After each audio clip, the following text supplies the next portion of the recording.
me that I'm never gonna make it. They want me to do something that could make sense. They hate when I keep dreaming I'll be famous. Ram Ram મિત્રો, કેમ છો? મજામાં જશો ને આપણા video જોવો એટલે ઓલરેડી તમે મોજમાં આવી જ જાઓ છો. અને ફાઇનલી આપણા 1000 સબસ્ક્રાઈબર કમ્પ્લીટ થઈ ગયા છે.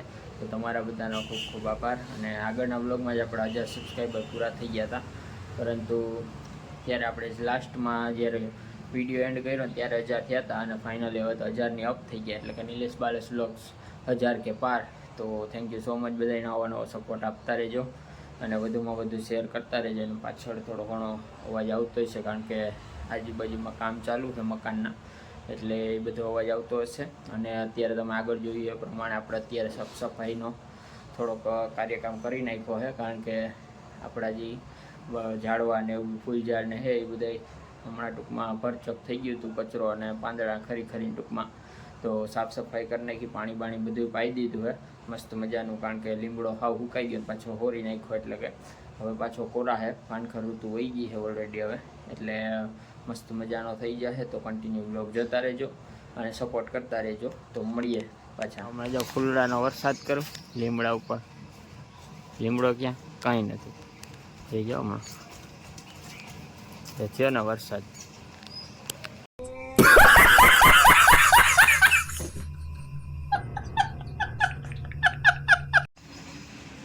મિત્રો અત્યારે જો અહીંયા તમે જોઈ શકો છો, આવું બધું પડ્યું. જોઈજો હમણાં 1 સેકન્ડમાં બધું થઈ જાય. છો મિત્રો થઈ ગયું સાફ, એકદમ મસ્ત ક્લીન. પાણી ચાલુ કરી દીધું, બધાને પાણી પાઈ દેવું, ફૂલ ભીનું કરી દેવું. સવારમાં ફૂલ ઝાકળ આવી ગઈ છે અત્યારે, કારણ કે હજી તો સવારના 7 વાગી ગયા, પરંતુ અત્યારના પોરમાં શું કે ઉનાળામાં પણ ઝાકળ આવી, એટલે બહુ કહેવાય. એટલે આમાં કંઈ નક્કી નથી રહેતું ક્યારે શું થાય એ પ્રમાણે. ફૂલ ઝાકળ આવી ઉઠો ને ત્યાં તો થઈ ગયા છે 3:45 જેવું. અને સવારે તમે જોયું એ પ્રમાણે સવારના પોરમાં ઝાકળ આવી ગઈ હતી. અને અત્યારે તડકો છે મસ્તનો જોરદાર, એટલે જોરદાર. એટલે કંઈ નક્કી નથી રહેતો આમાં ક્યારે ઝાકળ આવે ને ક્યારે તડકો પડે, કારણ કે ઉનાળામાં મેં પણ પહેલી વખત જ જોઈ ઝાકળ આવી. એટલે સવારના પોરમાં ઉઠો ને ત્યારે ઝાકળ ફૂલ હતી, એટલે એવું બધું છે. ને અત્યારે મસ્ત મજાનું આઈસ્ક્રીમ ખાધું છે ઉનાળામાં, કારણ કે કંઈક તો ઠંડુ ખાવું, આઈસ્ક્રીમ ખાવાનું મન થયું હતું એટલે આઈસ્ક્રીમ ખાધું. અને કન્ટિન્યુ બ્લોગ જોતા રહેજો. તો આજે આપણો આગળનો વિડીયો બ્લોગ આવી ગયો છે. હમણાં એડિટિંગ પૂરું થયું અને અપલોડ કરવાનો બાકી છે, તો હમણાં અપલોડ કરી દઉં. સાંજે 8 વાગે આપણે બ્લોગ મળી જશે. તો ના જોયું હોય તે પણ જોઈ લેજો અને કન્ટિન્યુ બ્લોગ જોતા રહ્યો. મસ્ત મજાના જો વાદળ થઈ ગયા છે એકદમ જોરદાર, કારણ કે સવારે ઝાકળ આવી હતી ને એટલે અત્યારે વાદળા દેખાય અને સનસેટ થઈ ગયો છે. વાતાવરણ છે મસ્તનું, કારણ કે ઠંડો પવન આવે છે એકદમ જોરદાર. અત્યારે ધીમે ધીમે ઠંડુ થતું જાય, કારણ કે વાર લાગે થોડી. તડકો એટલો પડ્યો હોય ને એટલે 1-2 કલાક અત્યારે હજી 7 થવા થયા ને તો હજી એમ કાંઈ થોડીક બફારો વરે છે. તો ધીમે ધીમે બહુ હજી તો વાર લાગશે ઠંડા રખાવામાં.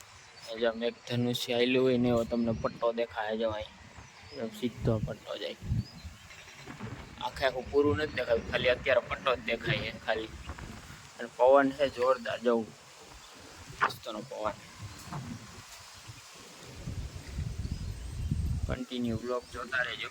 અને બાકી જો લીમડામાં એકદમ મસ્તનો શું કહેવાય ફાલ આવી ગયો છે, લીંબોડી આવી ગઈ. જો આ ઘટાદાર લીમડો થઈ ગયો, ફૂલ ને બધું છે.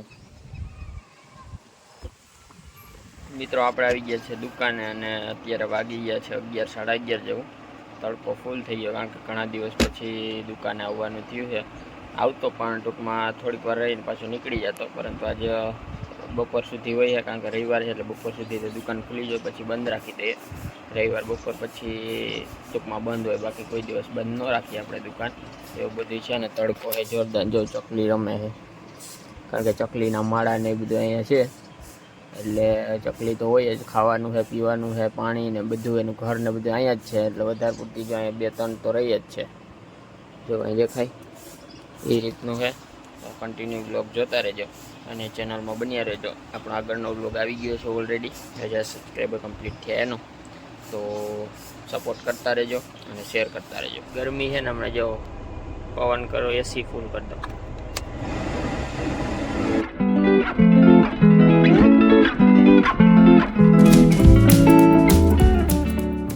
ફાઇનલી મિત્રો અત્યારે વાગી ગયા છે 7:15 જેવું અને ઉપરનું વાતાવરણ છે ને કંઈક અલગ જ છે. જોવો તમે, દરરોજ કંઈક નવીન વાતાવરણ બને છે. જોવું તમે, વાદળા થઈ ગયા છે એકદમ જોરદાર. સનસેટ પછીનો વ્યૂ છે ને કંઈક આવો છે. અને અત્યારે ઠંડો પવન વળી ગયો મસ્તનો, કારણ કે જોરદાર પવન વળી ગયો છે. તો કન્ટિન્યુ બ્લોગ જોતા રહેજો. અને આપણો ભાભી એક મસ્તનો ક્રિશાનો વિડીયો બનાવ્યો છે, એટલે કે ટૂંકમાં મોકલો છે. તો હમણાં એ પણ તમને આમાં રાખું હું, તો તમે એ પણ જોઈ લો. કારણ કે પડતી નથી, યુટ્યુબવાળા છે ને આપણે સુવિધા આપે જ છે, તો એનો પૂરેપૂરો લાભ ઉઠાવવો જોઈએ. કારણ કે યુટ્યુબમાં કાયમી માટે વિડીયો પડ્યો રહે અને એનું બાળપણ પણ ટૂંકમાં એ પોતે જોઈ શકે. કારણ કે આપણું બાળપણ તો આપણે બધું ટૂંકમાં સ્ટોરેજ નથી કરી શક્યા, અને ત્યારે એવું કંઈ હતું નહીં એ જમાનામાં. ટૂંકમાં તો અત્યારે આપણી પાસે સુવિધા છે, તો આપણે એ યુઝ કરશું, પૂરેપૂરો લાભ લેશું એનો. એટલે યુટ્યુબમાં આપણે અપલોડ કરતા રહીશું ટૂંક સમયમાં, થોડોક વિડીયો ને એવું બધું, અને ફોટો ને એવું બધું. તો અત્યારે જોઈ લઈએ કે નાનો એવો વિડીયો આપણે ટૂંકમાં રાખીએ છીએ. તો કેવો લાગે કોમેન્ટમાં લખી નાખજો અને શેર કરી નાખજો. ચેનલને સબસ્ક્રાઈબ ના કરી તો સબસ્ક્રાઈબ કરી નાખજો. તો કન્ટિન્યુ બ્લોગ જોતા રહ્યો.